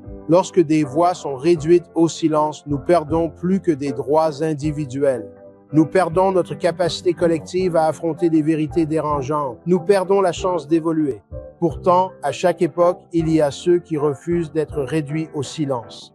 Partout en Amérique, une rébellion numérique est en train de naître. Des gens ordinaires, des blogueurs, des créateurs et des citoyens contournent les gardiens de l'information pour reprendre possession de l'espace public. Les voix qui s'opposent à la censure sont souvent celles qui changent le monde. Des journalistes qui dévoilent la corruption, des artistes qui repoussent les limites, des militants qui luttent pour la justice. Nous allons maintenant entendre d'autres voix venant de tout le pays. Ce ne sont pas des politiciens, ce ne sont pas des élites, ce sont les nouveaux médias de la vérité. Je vous garantis que nous tiendrons notre position sur le champ de bataille, monsieur, et je vous remercie. Je vous applaudis pour tout ce que vous faites. Le temps est compté. Les gens souffrent encore, ils meurent encore. Et encore une fois, non seulement nous avons été réduits au silence, mais nous avons été pris pour cible. J'ai reçu des menaces de mort, des tentatives d'assassinat. Ils ont même enlevé ma fille, mais je suis toujours là. Nous n'avons pas l'intention de disparaître. Et encore une fois, je vous félicite pour tout ce que vous faites. Merci, monsieur. J'ai été fortement censurée sur les podcasts des autres et mon propre podcast a été supprimé. Je veux vous remercier d'avoir invité Robert F. Kennedy Jr. et Maha, car il est tellement important que les gens sachent qu'il y a de l'espoir pour ceux qui ont été blessés. Merci. Cher Monsieur le Président, je m'appelle Mark Atwood. En 2020, je me suis exprimé en ligne et j'ai été censuré de toutes parts pour avoir défendu la liberté face au Covid et à toutes ses absurdités. Et 2 chaînes YouTube ont été supprimées sans avertissement pour désinformation médicale. Mon compte PayPal a été supprimé ainsi que mon compte Linktree. J'ai été bloqué sur Facebook. C'était scandaleux parce que je ne pouvais pas faire passer mon message et il n'arrêtait pas de me faire tomber encore et encore. J'ai même écrit un poème dont vous pouvez voir le titre ici qui, je pense, se passe de commentaires. Et aussi, dans ce livre, il y a un poème, le voilà. Le meilleur reste à venir. Ce livre s'appelle Dieu gagne parce que c'est ce qui est en train de se passer. Dieu gagne. Nous avons tenu bon pour vous, avec vous, et que Dieu vous bénisse. Merci pour tout. Bonne nuit. Cher Monsieur le Président, nous vous aimons tellement et nous apprécions tout ce que vous faites pour notre pays. Je suis Melissa Red Pill The World. Nous nous unissons pour vous demander de nous aider à retrouver notre liberté d'expression afin que nous puissions continuer à vous soutenir. Merci Monsieur le Président, de la part de Melissa Red Pill. Je suis Nancy Addison, Organic Healthy Life, et ces 5 ou 6 dernières années, j'ai été horriblement censurée pour avoir exprimé ce que je crois être la vérité sur les remèdes naturels holistiques et une vie saine. Et je ne crois pas que cela relève de la liberté d'expression. Monsieur le Président, ici Scott de Truth Stream. On nous dit que la plupart de nos problèmes de censure viennent directement du Southern Poverty Law Center. Tout ce que vous pouvez faire pour résoudre ce problème serait grandement apprécié. Cela ne nous affecte pas seulement, cela vous impacte aussi. Merci. À ce jour, j'ai perdu 7 comptes Facebook, 2 comptes Instagram, 2 comptes Twitter lors de la purge. Ma chaîne TikTok, ma chaîne YouTube et BitChute ne fonctionnent désormais plus au Royaume-Uni. J'essaie activement d'éveiller ma communauté locale depuis plus de 20 ans maintenant et je n'arrêterai jamais tant que nous n'aurons pas gagné, tant que Dieu n'aura pas gagné. Merci pour tout ce que vous faites et à tous ceux qui sont impliqués. Vous savez qui vous êtes. Où l'un va, nous allons tous. Monsieur le Président, comment allez-vous? Je m'appelle Jordan Clark et j'espère vous rencontrer un jour. Mais bon, en attendant, nous avons un problème sérieux. La censure est absolument horrible. Depuis 2020, voire même avant, j'ai été censuré sur Instagram, j'ai été déplatformé, censuré au-delà de toute croyance sur TikTok, Facebook, et je suis sûr que vous en êtes bien conscient. Mais ce qui devient incontrôlable, c'est évidemment notre capacité à avoir la liberté d'expression sur Internet. Et Monsieur le Président, j'espère sincèrement que vous allez vous saisir de ce sujet. J'espère vraiment que nous pourrons instaurer une déclaration des droits de l'Internet. J'espère qu'un jour nous pourrons exprimer librement nos opinions dans ce pays incroyable où nous vivons selon le premier amendement. Merci. Monsieur le Président, je m'appelle Kevin Pascoe, alias le Buzzer Guy, avec ma femme bien-aimée, Karen, qui a payé le prix ultime le 17 en nous quittant, tout en luttant contre la cabale maléfique, leur corruption et leur censure. Pendant la pandémie de COVID, nous avons perdu toutes nos plateformes, nos chaînes YouTube, nos comptes Facebook et Twitter. Monsieur le Président, je sais que vous accordez de l'importance à la vérité et à l'intégrité. Je sais que vous dites la vérité et je voulais simplement que vous sachiez que nos voix sincères, ici au Canada et dans le monde entier, sont réduites au silence. Nous sommes réduits au silence avec une régularité incroyable. Nous savons que vous pouvez nous aider, cher Monsieur le Président. S'il vous plaît, aidez-nous face à la censure. Merci beaucoup. Monsieur le Président, dans un monde débordant de voix diverses, la liberté d'expression demeure la pierre angulaire du progrès humain et de la liberté. Sans la liberté d'exprimer nos pensées, qu'elles soient populaires ou controversées, les sociétés sombrent dans des chambres d'écho du conformisme, étouffant la créativité et engendrant la tyrannie. La liberté d'expression n'est pas seulement un droit, c'est le souffle vital de la démocratie. Car, en son absence, le silence devient le plus grand oppresseur. Merci. J'ai donc dû faire face à la censure de 2020 et j'ai vraiment dû trouver un équilibre délicat avec ma chaîne. Et je fais partie des rares chaînes qui ont survécu à la purge. Mais je vais vous dire que c'est toujours mauvais. La censure est toujours présente. Ne vous faites pas d'illusions. Cela se produit encore aujourd'hui et ce n'est pas aussi fort que ça l'était entre 2020 et 2024, mais c'est toujours là. On ne peut toujours pas parler de certains groupes, personnes, sujets, certains mots déclenchent l'alerte de l'IA. L'alerte de l'IA. C'est tout simplement ridicule, ça doit cesser. Ce n'est pas l'Amérique si nous vivons comme ça. Cher Monsieur le Président, je m'appelle Brad Olsen. J'ai été victime de censure sur les réseaux sociaux à de nombreuses reprises, surtout pendant la période du COVID. Nous ne pouvons jamais laisser cela se reproduire. La raison pour laquelle nous avons le premier amendement, c'est parce que c'est le plus important. Merci de le protéger. Monsieur le Président, je m'appelle Gila Jed et la censure était très frustrante et nous faisons appel à vous pour que vous fassiez quelque chose de décisif à ce sujet. En 2023, une fuite d'un lanceur d'alerte concernant les abus du gouvernement n'a pas été révélée sur CNN ou dans le New York Times. Tout a commencé avec un blogueur isolé, amplifié par des milliers de personnes sur 10e Independent Creators, financé par les lecteurs et les auditeurs, prouve que la vérité n'a pas besoin d'un tampon d'entreprise pour se répandre. Des tribunaux aux rues, les Américains ripostent. En 2024, un procès historique a accusé un géant de la technologie de censure systémique, déclenchant un débat national. Des mouvements populaires exigent des comptes, nous rappelant que la liberté d'expression n'est pas un cadeau, mais un droit que nous devons défendre. La lutte pour la libre expression n'est pas un combat du passé, c'est une bataille du présent et de l'avenir. Ce n'est pas seulement contre le gouvernement ou les entreprises, mais contre tout un système qui cherche à contrôler ce que nous pensons, entendons et croyons. Le filtre silencieux prospère dans l'ombre, mais il vacille lorsque nous faisons la lumière. La voie à suivre exige de la transparence de la part des plateformes, du courage de la part des compteurs et de la vigilance de la part de nous tous.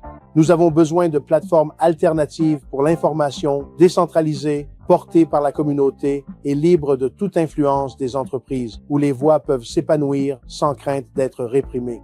Chaque publication, chaque histoire, chaque voix est une arme contre le filtre. À une époque où la libre circulation de l'information fait face à des défis sans précédent, la censure est devenue un adversaire redoutable du débat démocratique.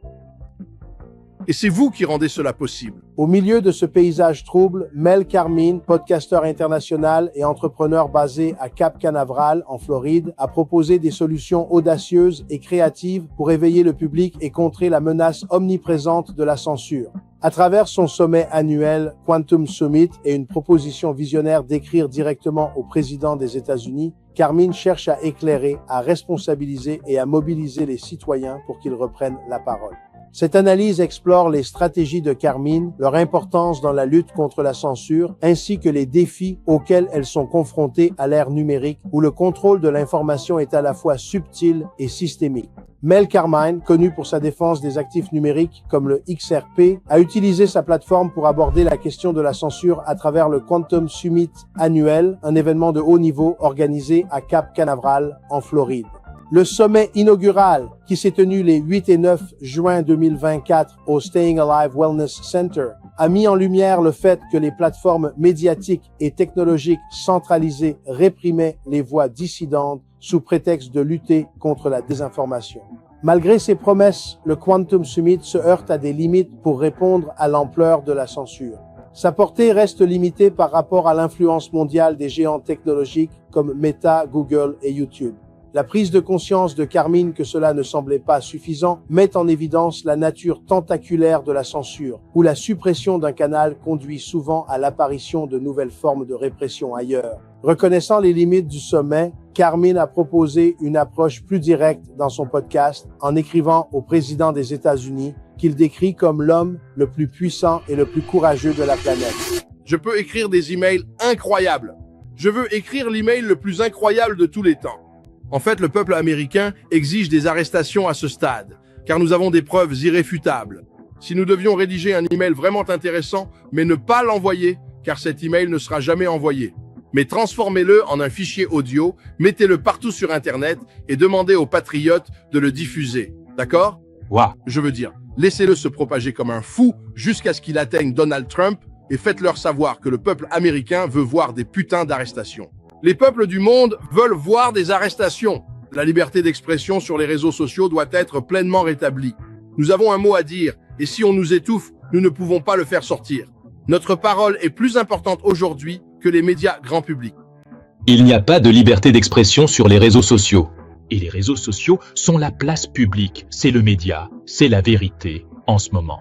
Et pourtant, nous n'en sommes même pas proches. Nous n'en sommes même pas proches. L'ennemi, les gens qui font partie du mouvement communiste, d'accord, ils sont prêts à mourir pour leur cause. Toi et moi, nous avons pris l'engagement de risquer nos vies, y compris Elisa, y compris Maureen, là-bas au Costa Rica. Tu sais pourquoi? Parce que la seule façon de battre cet ennemi, c'est de faire passer le message que, hey, tu es prêt à mourir pour ta cause, enfoiré. Je suis prête à mourir pour la mienne. Quelqu'un va gagner, quelqu'un va perdre, et je ne vais pas perdre. L'ennemi est déterminé. L'ennemi se dit, hey, je suis dans ce combat. Je veux m'assurer que les États-Unis tombent dans le communisme, le marxisme, le socialisme à part entière, parce que c'est le dernier domino à faire tomber. Si ce domino tombe, le reste du monde est complètement foutu. Exactement. Toi, tu n'as aucune chance. En quelques minutes, il y aura des chars qui rouleront dans les rues avec la dictature à plein régime, d'accord? Donc ce combat n'est pas seulement le nôtre, c'est aussi le vôtre. C'est le combat pour vos enfants. Il y a une chance que si l'ennemi gagne, nous, qui sommes en première ligne, serons les premiers à partir. Tu comprends? C'est fini pour nous. Nous sommes morts. Ils viennent pour nous. Immédiatement, d'accord? Parce que nous sommes, selon eux, les fauteurs de troubles. Ouais, parce que nous sommes... Nous sommes, à leurs yeux, l'équivalent des chemises brunes. En réalité, ce sont eux, les véritables chemises brunes. Mais pour eux, c'est nous qui sommes les chemises brunes. D'accord? Donc au final, c'est nous qui partons en premier. Ils vont nous éliminer immédiatement. Alors, il faut qu'ils comprennent que, Mel Carmine, si je dois mourir, je mourrai à mes conditions. Si tu dois mourir, tu mourras à ces conditions. Tu sais pourquoi? Parce que nous sommes de vrais hommes avec de vraies couilles. Il nous reste encore un peu de testostérone. Capis? Oh, I see, capisce. C'est la plus grosse arme du monde. Pas ça. Ils ont peur de ça parce que si les Mark Altwood... Alors je sais que tu seras d'accord avec moi, ils sont autorisés à grandir parce que le public le décide, pas les algorithmes. Le public dit que Mark Altwood mérite 10 millions d'abonnés. Et puis quand ils s'abonnent et activent de la cloche, tout ça, tout ce système fonctionne, ils reçoivent les notifications et tu t'adresses à 10 millions de personnes en disant la vérité. C'est ça qui leur fait peur. Mon compte PayPal a été fermé. Mon compte Linktree a été fermé. Je suis bloqué hors de Facebook depuis 3 ans. Mon compte Telegram a été supprimé. C'est juste une censure sans fin, interminable. Et j'ai écrit un poème dans le livre que j'ai écrit parce que j'ai produit beaucoup de poèmes au fil des années. Et voici le poème que j'ai écrit. Et la vidéo de ce poème a eu des millions de vues. Et à chaque fois que YouTube me met un avertissement, je le republie sur X ou un autre site du genre parce que... C'est juste une façon de rendre l'appareil, non? Ils réalisent à quel point nous sommes puissants, Marc. Ils sous-estiment vraiment le pouvoir que nous, le peuple, avons dans le monde entier, pas seulement aux États-Unis. Il y a des patriotes qui se lèvent partout dans le monde. Et je pense qu'ils vont comprendre le message cette fois-ci à cause de qui est au pouvoir. Et si j'ai tort et que tu as tort, alors de toute façon, on est tous, donc autant mourir debout. Et si nous devons mourir, il y a un choix à faire. Tu peux mourir debout en te battant ou tu peux te battre. Ou alors tu pourrais rester en position fétale comme un lâche. Ce n'est pas ce que Mel Carn est, et je suis sûr que ce n'est pas ce que Mark est non plus. Tu crois qu'on est aveugle? Tu ne penses pas qu'on voit ce qui se passe autour de nous? Tu ne crois pas qu'on comprend que beaucoup d'Américains sont dans un état de zombie à cause de vos drogues psychotropes, de vos médicaments à base de pétrole qui ne fonctionnent pas, qui sont intentionnellement conçus pour maintenir tout le monde dans un état de zombification? Les gens ont mauvaise mine parce que la nourriture qu'ils consomment les malsaine. Tu crois qu'on va juste laisser ça continuer pendant des siècles sans que personne ne fasse rien? Il y a des hommes comme moi qui se sont levés, qui se lèvent, et nous n'arrêterons pas tant que quelqu'un n'aura pas perdu, tant que quelqu'un n'aura pas gagné. Vous faites la plus grande erreur de votre vie en sous-estimant l'Amérique. Il ne faut jamais, jamais, sous aucun prétexte, sous-estimer l'Amérique. Nous voulons de la médecine. Nous ne voulons pas de drogue. Nous voulons de l'air pur. Nous ne voulons pas d'air pollué. Nous ne voulons pas de chemtrail. Nous voulons toutes les technologies que vous cachez. Nous savons ce que vous avez à Wright-Patterson. Nous savons ce que vous avez dans l'Utah. Nous savons tout. Et vous savez que l'Amérique et le monde entier feraient littéralement un bond de 1000 ans en avant par rapport à leur situation actuelle si vous libériez ne serait-ce que 10% de cela. Mais vous ne l'avez pas fait parce que vous voulez freiner l'humanité. Vous voulez avoir le contrôle. Mais le contrôle s'arrête maintenant. Laissez-moi vous raconter une histoire sur la censure qui devrait mettre chaque Américain hors de lui. Ma femme Amber et moi possédons un centre de guérison appelé stayingalive.com à Cap Canaveral. Maintenant, laissez-moi être clair.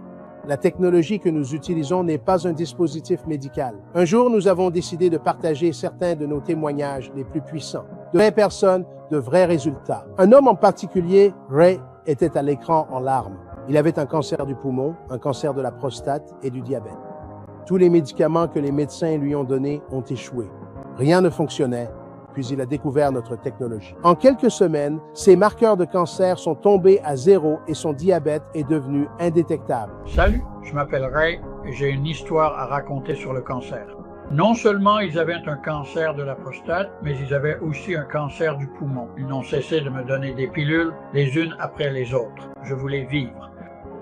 J'ai une famille, j'ai des enfants, j'ai des petits-enfants, j'ai des arrière-petits-enfants. Je veux les voir tous grandir. C'est à ce moment-là que j'ai entendu parler de la technologie scalaire. J'ai commencé à y aller plusieurs soirs par semaine, alors j'ai continué à y aller chaque semaine. Donc je suis retourné, j'ai refait mon scanner et il n'a rien montré. C'était parti. Je suis guéri du cancer. La technologie scalaire est l'une des raisons pour lesquelles j'ai une hyperplasie bénigne de la prostate. Et ça vous empêche de dormir la nuit en venant ici. Au cours des dernières semaines, j'ai expérimenté une capacité à uriner réellement, ce qui a provoqué une certaine quantité de soulèvement dans mes voies urinaires, ce qui les a détendues et leur a permis de fonctionner plus efficacement. Nous avons intégré ce témoignage convaincant dans une publicité et l'avons diffusé sur YouTube. Nous avons payé pour le promouvoir. Ce qui s'est passé, censuré Shadow. Interdit. Supprimé. Pourquoi? Pour avoir dit la vérité. Indulgent. Espoir. Nous avons diffusé des publicités pendant des mois ciblant Merritt Island, Cocoa Beach, Rockledge et Cap Canaveral. Nous avons dépensé beaucoup d'argent. Et pourtant, les gens n'arrêtaient pas d'appeler en disant « Mel, nous vivons sur YouTube et nous n'avons jamais vu votre publicité. » Pas une seule fois. Encore et encore, la même plainte. Puis j'ai vu une vidéo d'un médecin holistique qui l'a dit clairement et simplement. Arrêtez de gaspiller de l'argent dans les publicités sur YouTube et Instagram. Les géants de la tech ne montrent pas votre contenu, ils envoient des bots sur votre site juste pour simuler du trafic. Vous pensez atteindre des gens, mais ce n'est pas le cas. C'est ce que veut la mafia médicale. Contrôler le récit, faire taire les alternatives et maintenir les gens malades. C'est l'une des nombreuses raisons pour lesquelles j'ai été motivé à faire ce film. Pas pour vendre quoi que ce soit, mais pour révéler ce qui se passe réellement. Ce n'est pas seulement de la censure, c'est une guerre contre la vérité. Et à moins que nous, le peuple, nous levions et disions « ça suffit », nous perdrons. J'espère que le président Trump prendra ce problème sérieux et rapidement. L'avenir de la liberté en matière de santé en dépend. Ce n'est en rien négatif. Il n'y a rien de négatif là-dedans. La vitamine D est très importante pour votre système immunitaire. Ils publient cela et ça se fait retirer de LinkedIn. Ils ont littéralement dit, vous savez, nous retirons ceci. Cela a été supprimé parce que cela va à l'encontre de nos politiques de communauté professionnelle. C'est sûr. Qu'est-ce que ça veut dire, bordel? Ce type est médecin. C'est un putain de professionnel de la santé. C'est un docteur en médecine et... Ils sont professionnels. C'est dingue. Le diable. Je veux dire, comment? Je ne comprends pas. Le mal n'est pas fait pour être compris. Il y a du mal dans ce monde. Et quand quelqu'un recommande une procédure d'amélioration pour la qualité de la santé et que quelqu'un l'interdit, les personnes qui interdisent cette amélioration recommandée pour la qualité de la santé sont du pur putain de mal. C'est tout ce que vous avez besoin de comprendre. L'invocation par Carmine de l'adage « Les problèmes modernes nécessitent des solutions modernes » résume son approche de la complexité de la censure. Le Quantum Summit exploite des technologies décentralisées comme la blockchain qui offrent un cadre pour une communication non censurée en distribuant les données à travers des réseaux plutôt que via un service central. Par exemple, des plateformes comme X, qui privilégient le discours ouvert, ont gagné en popularité comme alternative aux espaces fortement modérés, permettant aux voix marginalisées par les médias traditionnels de prospérer. Le plaidoyer de Carmine pour XRP et le QFS s'aligne avec cette vision, car la transparence des blockchains pourrait théoriquement soutenir un écosystème d'information résistant à la censure. La proposition de lettre, bien qu'ambitieuse, pourrait être modernisée pour amplifier son impact, rallier un soutien mondial et contourner les filtres bureaucratiques. Une telle stratégie s'alignerait avec l'orientation technologique de son sommet, transformant un geste symbolique en un mouvement évolutif. Les publications sur X suggèrent un intérêt public croissant pour les solutions décentralisées, les utilisateurs saluant les plateformes qui résistent à la censure des entreprises, ce qui indique un public réceptif à une telle initiative.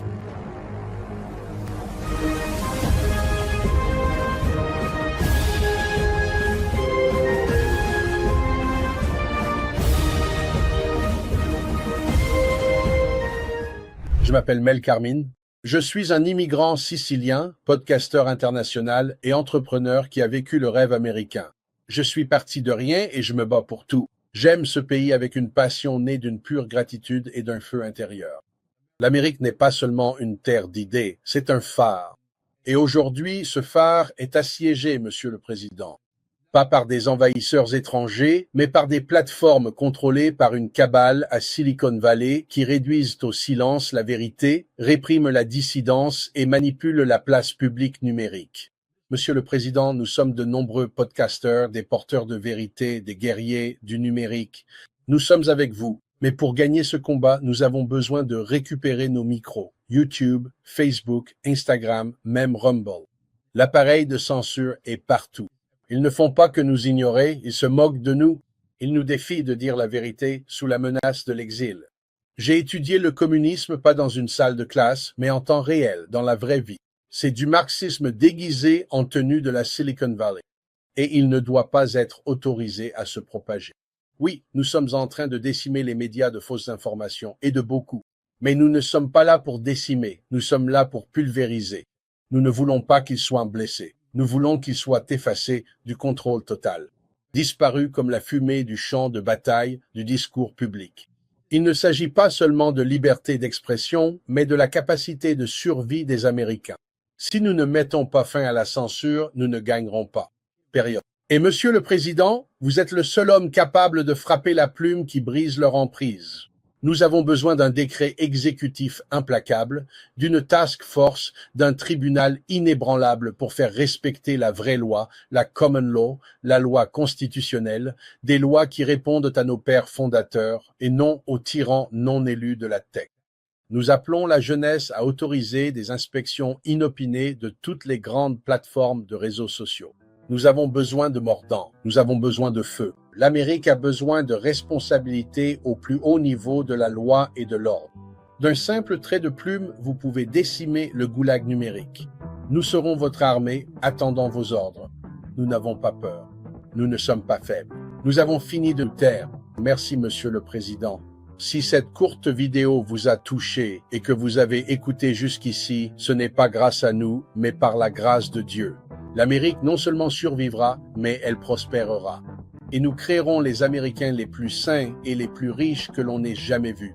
Et le reste du monde n'aura d'autre choix que de suivre le mouvement. L'avenir s'annonce radieux.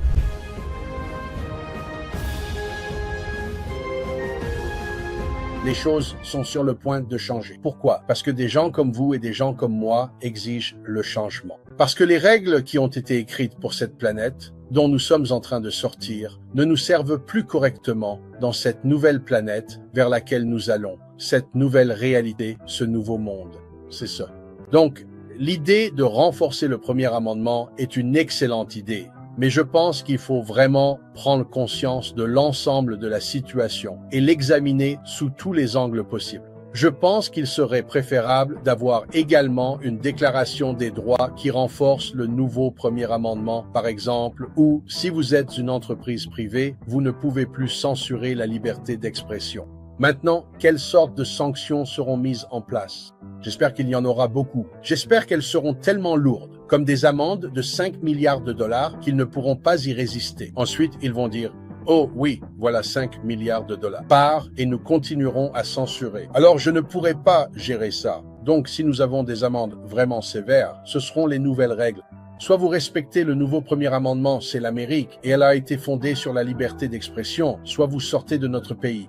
Période. Si vous accumulez 2 ou 3 amendes lors du 3e ou du 4e avertissement, nous reprenons votre entreprise. Je crois que Donald Trump, ses fils et ses filles connaissent quelques programmeurs et que nous pouvons prendre le contrôle de YouTube et le faire fonctionner parfaitement, sans accrocs, sans conneries d'algorithmes, etc. Le timing ne pourrait pas être meilleur. Le fait que Donald Trump avance dans la même direction, prêt à attraper ces géants des réseaux sociaux par les couilles et à leur tordre les bourses, ne pourrait pas être plus apprécié en ce qui me concerne. Ce que nous devons faire à partir de maintenant, c'est nous assurer que ce film soit diffusé partout, afin que tout le monde, dans le monde entier, reçoive le message. Et nous comptons sur vous, le peuple, pour le faire. Et je vais vous dire ceci. Nous voulons que Dieu vous protège parce que vous êtes le plus grand président à avoir jamais mis les pieds à la Maison-Blanche. Nous voulons nous assurer que l'Amérique devienne l'exemple de ce qui pourrait être et de ce qui sera.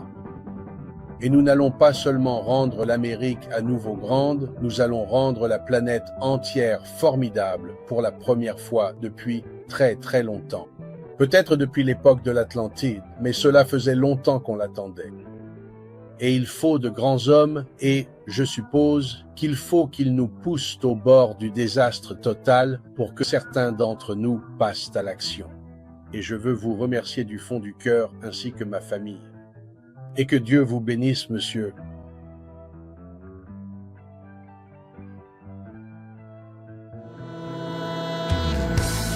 I've just been a kid by the side of the road,